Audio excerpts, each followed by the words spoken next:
আসসালামু আলাইকুম ওয়া রাহমাতুল্লাহি ওয়া বারাকাতুহু। বিসমিল্লাহি ওয়াল হামদুলিল্লাহি ওয়াস সালাতু ওয়াস সালামু আলা রাসূলিল্লাহ ওয়া আলা আলিহি ওয়া আসহাবিহি ওয়া মান ওয়ালা ওয়া বা'দ। প্রিয় মুসলিম দিনী ভাই বোন,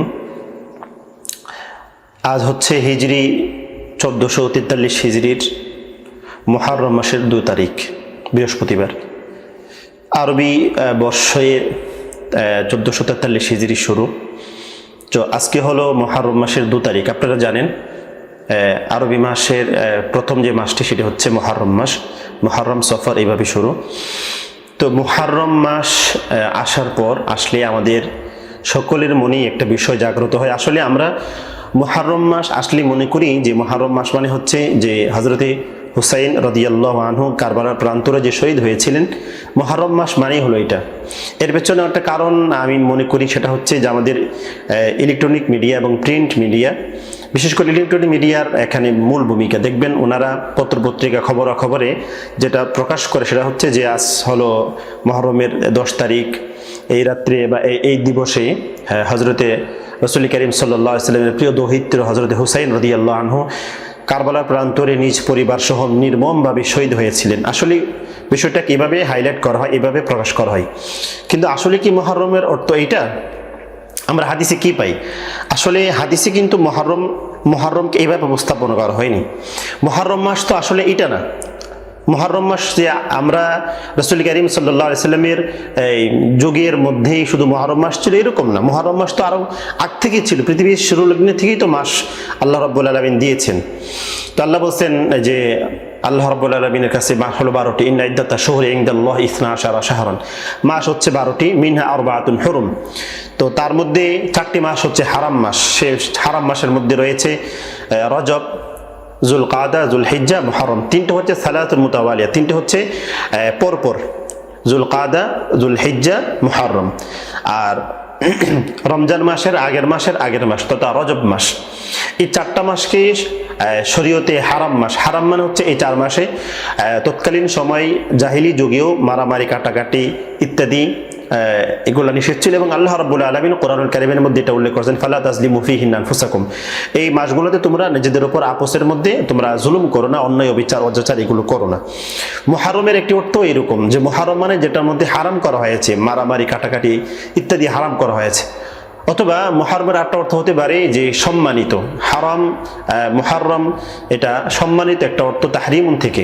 অথবা আরেকটা অর্থ হচ্ছে যে মুহররম মাস এটা এই মাস এই জন্য বলা হয়েছে যে এই মাসের মধ্যে আল্লাহ রাব্বুল আলামিন ইবলিসকে তার জন্য জান্নাতকে হারাম করে দিয়েছেন, এরকম একটা হতে পারে। যাই হোক, সর্বোপরি মুহররম মাসের অর্থ হলে সম্মানিত মাস বা হারাম মাস। এই মাসে মারামারিগুলো নিষেধ। তো আসলে আমরা মুহররম মাসকে উপস্থাপন করি বা প্রেজেন্ট করি হচ্ছে যে এই মাসটা হচ্ছে হুসাইন রাদিয়াল্লাহু আনহুর শাহাদতের মাস, এরকম না। আসলে আমরা হাদিসে কি পাই? হাদিসটা আমি আপনাদেরকে পড়ে শোনাচ্ছি। আব্দুল্লাহ ইবনে মাসউদ রাদিয়াল্লাহু আনহু থেকে হাদিসটা বর্ণিত। এটি সহিহ বুখারী, সহিহ মুসলিম সহ আব্দুর রাজ্জাক, মুসান্নাফ আব্দুর রাজ্জাক, ইবনে আবি শাইবা সহ বিভিন্ন হাদিসের কিতাবের মধ্যে রয়েছে। হাদিসটির মূল টেক্সট হচ্ছে এরকম যে রাসূল হযরত আব্দুল্লাহ ইবনে আব্বাস রাদিয়াল্লাহু আনহুমা বলেন যে কদিমান নবী সাল্লাল্লাহু তাআলা আলাইহি ওয়াসাল্লাম আল মদিনা, যে রাসূলুল্লাহ সাল্লাল্লাহু আলাইহি ওয়াসাল্লাম মদিনায় যখন আসলেন, আসার পরে ফারাআল ইয়াহুদা তাসুমু ইয়াউমা আশুরা, এসে দেখেন যে ইহুদিরা, বনি ইসরাইল ইহুদিরা তারা এই আশুরার দিবসে রোজা রাখছে। ফাকালা মা হাদা, রাসূল বলেন এটা কি বা তোমরা কেন রোজা রাখছো আজকের এই দিনটাতে? তো এর উত্তরে তারা বলল ফাকালু হাদা ইয়াউমুন সালিহ, হাদা ইয়াউমুন নাজ্জাল্লাহু বানি ইসরাঈল মিন আদুবিহিম। এটি হচ্ছে আমাদের একটি বিশেষ দিন, একটি কল্যাণের দিন, একটি মহিমান্বিত দিন। এই দিন আল্লাহ সুবহানাহু ওয়া তাআলা আমাদের স্বজাতি, আমাদের আদি গোষ্ঠী বনি ইসরাঈলকে আল্লাহ রাব্বুল আলামিন তাদের শত্রু ফিরআউন এবং তার বাহিনীর কবল থেকে রক্ষা করেছিলেন। ফাসাবাহু মূসা শুকরান লিল্লাহি সুবহানাহু ওয়া তাআলা, যে মুসা আলাইহিস সালাতু ওয়াস সালাম এই দিনে আল্লাহর শুকরিয়া আদায়ার্থে তিনি রোজা রেখেছিলেন। ওয়া নাহনু নাসুমুহু তাযীমান লাহু, আর আমরাও এই সম্মানার্থে, মুসা এবং এই মাসের সম্মানার্থে আমরা রোজা রাখি। তো রাসূল করিম সাল্লাল্লাহু আলাইহি ওয়াসাল্লাম বিষয়টা শোনার পরে তিনি বলেন ফাকালা ফাআনা আহাক্কু বিমূসা মিনকুম ফাসামাহু আমারা বিসিয়ামি। অর্থাৎ রাসূল বললেন তোমরা মুসাকে সম্মান দেখাচ্ছ, তাহলে সম্মানের ক্ষেত্রে, সম্মানের প্রশ্নে আমরা মুসার সম্মানের ক্ষেত্রে তোমাদের চাইতে আমরা বেশি অগ্রগণ্য, বেশি হক রাখি। কেন? আমরা হলাম নবীর। কারণ তোমরা তাদের পূর্ণ অনুসারী না, মুসা আলাইহিস সালামের পূর্ণ অনুসারী না, তোমরা অনেক হেরফের করেছো ধর্মের মধ্যে। যাই হোক, রাসূলুল্লাহ সাল্লাল্লাহু আলাইহি ওয়াসাল্লাম তিনি এই আশুরার দিনে তাদেরকে জিজ্ঞেস করার পরে তারা উত্তর দেওয়ার পর রাসূল করিম সাল্লাল্লাহু আলাইহি ওয়াসাল্লাম নিজেও রোজা রেখেছেন এবং তার সাহাবীদেরকে বললেন তোমরাও রোজা রাখো। এই জন্য রাসূল করিম সাল্লাল্লাহু আলাইহি ওয়াসাল্লাম হাদিসের মধ্যে বলছেন, দুইটা হাদিস, এক হাদিসের মধ্যে আসছে সিয়ামু আরাফা আহতাসিবু আলাল্লাহ আইয়ুকাফিরা আস-সানা আল্লাতী ক্বাবলা ওয়াস সানা আল্লাতী বা'দা। আরাফার যে রোজা, আরাফার রোজার ব্যাপারে রাসূল বলছেন যে আরাফার রোজা এটি বিগত 1 বছর এবং পরবর্তী 1 বছর 2 বছরের গুনাহ, সগীরা গুনাহ মাফ করে দেয়। আর আশুরা রোজার ব্যাপারে রাসূলুল্লাহ সাল্লাল্লাহু আলাইহি ওয়াসাল্লাম বলেছেন যে সিয়ামু ইয়াউমি আশুরা আহতাসিবু আলাল্লাহ আইয়ুকাফিরা আস-সানা আল্লাতী ক্বাবলা। অর্থাৎ আশুরার দিনের রোজা আমি আল্লাহ সুবহানাহু ওয়া তাআলার কাছে আশা রাখি যে তিনি পেছনের 1 বছরের গুনাহ আল্লাহ রাব্বুল আলামিন মাফ করে দিবেন। এখানে সামনের 1 বছরের কথা এখানে উল্লেখ নেই। এটি সহিহ মুসলিমে আসছে, ইবনে মাজাহ শরীফের মধ্যে আসছে। এছাড়াও আরেকটি হাদিসের মধ্যে এসেছে এরকম যে আইয়ুকাফিরা সানা আল মাযিয়া, অর্থাৎ বিগত 1 বছরের গুনাহ আল্লাহ রাব্বুল আলামিন সগীর গুনাহ মাফ করে দিবেন। তো রাসূল করিম সাল্লাল্লাহু আলাইহি ওয়াসাল্লাম এই দিনের ব্যাপারে ফজিলত বলেছেন এবং এই মুহররম মাসকে আল্লাহ রাব্বুল আলামিনের মাস বলে হাদিসে উল্লেখ করা হয়েছে। রাসূল বলেন আফজালুস সিয়াম বা'দা রমাদান শাহরুল্লাহিল মুহররম। রমজানুল কারীমের পরে সবচেয়ে বেহতর, সবচেয়ে ফজিলতপূর্ণ রোজা হচ্ছে মুহররম মাসের রোজা। তো এখানে পুরা মুহররম মাসকে কিন্তু ফজিলতের বলা হয়েছে, পুরা মুহররম মাসটাই সম্মানের। সুতরাং আমরা এই পুরা মাসেই আমরা চেষ্টা করব আমল আখলাক করার জন্য। পুরা মাস রোজা রাখতে হবে ওরকমভাবে হাদিসের মধ্যে, যদিও সাহাবায়ে কেরাম থেকে পুরা মাস রোজা রাখার কথা নাই, তারপরও আমরা চেষ্টা করব এই মাসগুলোতে আমরা ডেইলি যে ইবাদতগুলো করতাম এগুলা করব এবং সর্বোপরি সব ধরনের নাফরমানের কাছ থেকে আমরা বিরত থাকবো ইনশাআল্লাহ। তো এরপরে আসুন আমরা 10ম তারিখের কথা দেখি। রাসূল করিম সাল্লাল্লাহু আলাইহি ওয়াসাল্লাম আমরা আপনাদেরকে শোনালাম যে 10ম তারিখে মুহররমের যে আশুরা মানে 10, আশুরা মানে 10ম। 10ম তারিখে আশুরার 10ম তারিখে রাসূলুল্লাহ সাল্লাল্লাহু আলাইহি ওয়াসাল্লাম নিজে রোজা রেখেছেন এবং তার সাহাবীদেরকে রোজা রাখার আদেশ করেছেন। এবং মদিনার সাহাবীদের মধ্যে অনেক থেকে পাওয়া যায় যে সাহাবায়ে কেরাম মদিনার ওনারা তাদের বাচ্চা কাচ্চাদেরকে রমজানুল কারীমের পরে এত উৎসাহিত করে, এত জোর দিয়ে, এত আগ্রহ দিয়ে আরো কোনো মাসে কোনো রোজা রাখাতেন না যতটা ওনারা মুহররম মাসের দিনের এই যে 10 তারিখের রোজাটা নিজেরাও রাখতেন, বাচ্চা কাচ্চাদেরকে রাখাতেন, এমনকি তাদেরকে খেলনা পত্র দিয়ে তাদেরকে খাবার থেকে, ক্ষুধা থেকে একটু দূরে রাখার চেষ্টা করতেন সাহাবায়ে কেরাম। তো যাই হোক, আমরা আশুরার দিনে রোজা রাখবো, এটা হচ্ছে আশুরার মূল করণীয়। তো আমরা একটা রোজা রাখতে পারি ইচ্ছা করলে আবার, তবে হাদিসের মধ্যে রাসূল বলছেন যে খালিফু আল ইয়াহুদ, খালিফু ফি আল ইয়াহুদ, যে যেহেতু তারা ইহুদিরা একটা রোজা রাখে এই দিনে, তোমরা এক্ষেত্রে তাদের ইহুদিদের বিরুদ্ধাচরণ করো, তাদের ক্ষেত্রে তোমরা ভিন্ন একটা তরিকা অবলম্বন। সেটা হচ্ছে রাসূল বলছেন সুমু ইয়াওমান ক্বাবলা আও বা'দা, তোমরা এর আগে একদিন রোজা রাখতে পারো কিংবা এর পরে একটি রোজা রাখতে পারো। অর্থাৎ তাহলে আমরা 9, 10 কিংবা 10, 11। এবং রাসূল করিম সাল্লাল্লাহু আলাইহি ওয়াসাল্লাম এটাও রাসূল বলে গেছেন যে আমি যদি আগামী বছর বাসি তাহলে আমি 9, 10 রোজা রাখবো। তাহলে আমরা 9, 10 কিংবা 10, 11 এই 2 দিন রোজা রাখবো। এটা হচ্ছে মুহররম মাসের মূল করণীয়।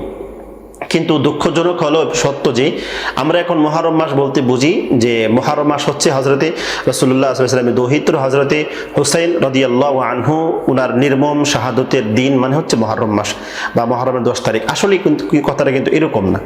মুহররম মাসে এই ঘটনাটাও ঘটেছে, এটা আমরা অবশ্যই বলবো এটা বেদনাদায়ক, আমাদের জন্য পীড়াদায়ক, এটা কোনোভাবেই আমাদের জন্য কাম্য ছিল না। কিন্তু এটাকে মুহররমের মূল বিষয় হিসাবে স্থাপন করা ঠিক হবে না। এবার আসি আমরা হুসাইন রাদিয়াল্লাহু তাআলা আনহুর যে কারবালার প্রান্তরে শহীদ হওয়ার বিষয়টা আমরা খুব সংক্ষিপ্ত আকারে বলবো। সেটা হচ্ছে যে আসলে আমাদের দেশে হুসাইন রাদিয়াল্লাহু তাআলা আনহুকে মহব্বত দেখানো এটা ইসলামের করণীয়। ইসলাম ও রাসূল বলছেন যে আল্লাহ রাসূল বলছেন তোমরা হে আল্লাহ যারা হুসাইন হাসানকে মহব্বত করে আল্লাহ তুমি তাদেরকে মহব্বত করো, আর যারা হুসাইন হাসানকে তারা অপছন্দ করে তুমি তাদেরকে অপছন্দ করো। হুসাইন হাসান তাদেরকে মহব্বত করে এটা আমাদের ইমানের অংশ। এবং সর্বোপরি রাসূলুল্লাহ সাল্লাল্লাহু আলাইহি ওয়াসাল্লামের বংশ বিস্তার হয়েছেন হুসাইন রাদিয়াল্লাহু আনহু থেকে এবং রাসূলের প্রিয় দৌহিত্র ওনারা, এবং তাদের গায়ে এমন কোনো অংশ ছিল না যেখানে প্রিয় নবী মুহাম্মদ সাল্লাল্লাহু আলাইহি ওয়াসাল্লামের পবিত্র জবানের চুমু পড়েনি। তো সেই জায়গা থেকে আমরা ওনাদেরকে মহব্বত করবো, এটা আমাদের ইমানের অংশ, ইমানের দাবি। কিন্তু মহব্বতের অর্থ এই না যে আপনি এই দিন আসলে মাতম করবেন, হাই হুতাশ করবেন, হাই হুসাইন হাই হাসান, নিজের গায়ে চাদর কি বলে এটাকে বিভিন্ন অস্ত্র দিয়ে বিভিন্ন আঘাত করবেন, রক্তাক্ত করবেন, এটা ইসলাম কোনোভাবে অ্যালাউ করে না। আসলে আমরা বিষয়টা সংক্ষিপ্ত আকারে বলি, সেটা হচ্ছে যে হযরত হুসাইন রাদিয়াল্লাহু তাআলা আনহু যে সময় তিনি কারবালার প্রান্তরে যাচ্ছিলেন, তো ওই সময়টাতে খেলাফত চলছিল হযরত আমির মুআবিয়া রাদিয়াল্লাহু তাআলা আনহু রাসূলুল্লাহ সাল্লাল্লাহু আলাইহি ওয়াসাল্লামের শালা হযরতে উম্মে হাবিবা রাদিয়াল্লাহু আনহা এর ভাই আবু সুফিয়ান রাদিয়াল্লাহু তাআলা আনহুর ছেলে হযরতে মুআবিয়া রাদিয়াল্লাহু আনহু, ওনার ভাই হযরত মুআবিয়া রাদিয়াল্লাহু যিনি কাতিব ওয়াহী ছিলেন এবং যার ব্যাপারে রাসূলুল্লাহ সাল্লাল্লাহু আলাইহি ওয়াসাল্লাম বলেছেন আল্লাহুম্মা জাআলহু হাদিয়ান মাহদিয়ান, আয় আল্লাহ আপনি এই মুআবিয়াকে পথ প্রদর্শককারী মানুষকে এবং তাকে পথ প্রদর্শিত, মানে ওনার জন্য দোয়া করেছেন রাসূল। তো দেখেন হযরতে হুসাইন রাদিয়াল্লাহু তাআলা আনহু এবং ইয়াজিদ, আব্দুল্লাহ ইবনে মাসউদ, আব্দুল্লাহ ইবনে আব্বাস, আব্দুল্লাহ ইবনে ওমর, ওনারা একই সময়ের বা একই বয়সের মানুষ ছিলেন।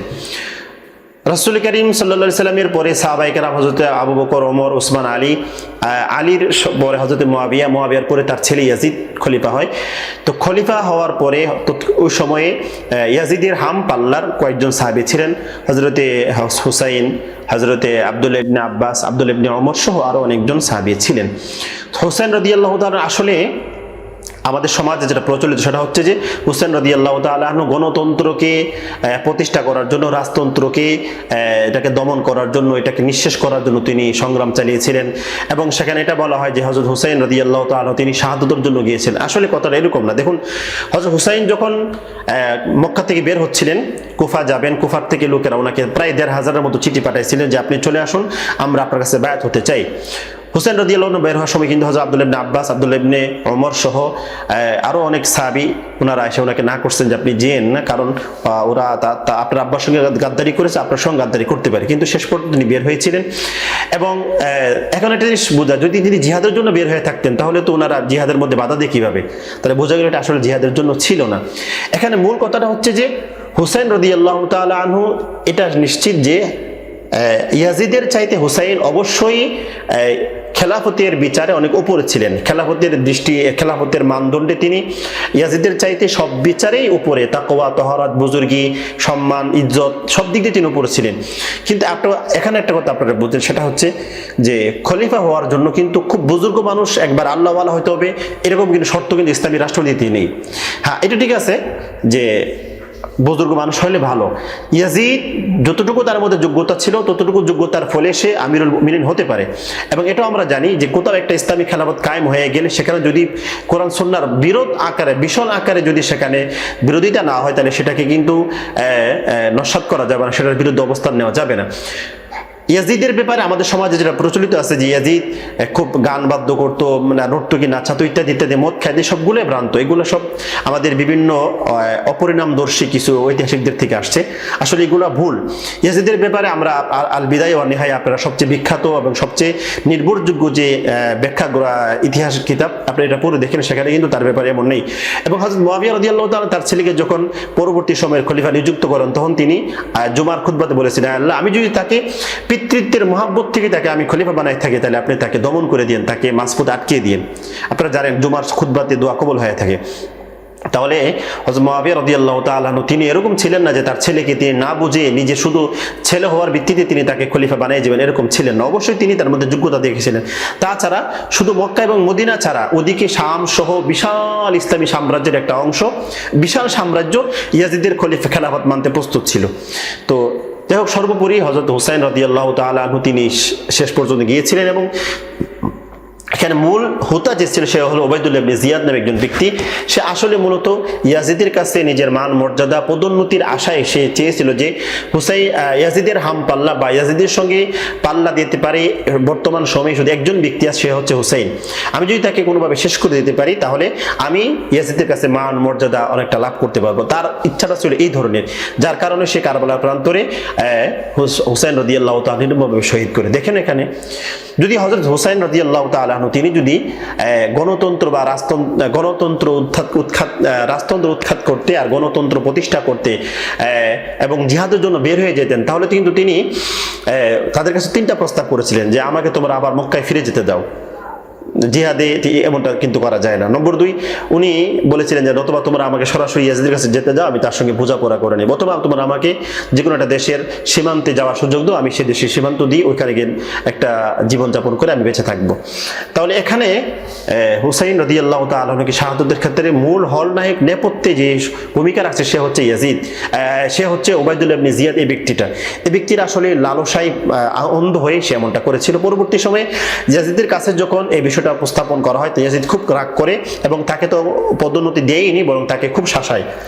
যাই হোক, নির্মমভাবে ঘটনা ঘটে যায়। এই ঘটনায় আমরা অবশ্যই ব্যথিত হব, কিন্তু এই ঘটনাকে আশুরার মূল স্লোগান বা এটাই আশুরা এমনটা বলা উচিত না, এটা কোনোভাবেই কাম্য না। হ্যাঁ, একটা কথা আমি আপনাদের এখানে বলি, এটা হচ্ছে যে হযরত হুসাইন রাদিয়াল্লাহু তাআলা আন্দোলনটা ছিল খেলাফতুল আফজাল ওয়াল মাফজুল, অর্থাৎ খেলাফতের বেশি যোগ্য ছিলেন বা বেশি হকদার ছিলেন হযরতে হুসাইন রাদিয়াল্লাহু তাআলা আনহু। কিন্তু ইয়াজিদ একবারে যে খেলাফতের কোনোভাবেই যোগ্য না, খেলাফতের সে একবারে খেলাফতের অযোগ্য ব্যক্তি, এরকম না।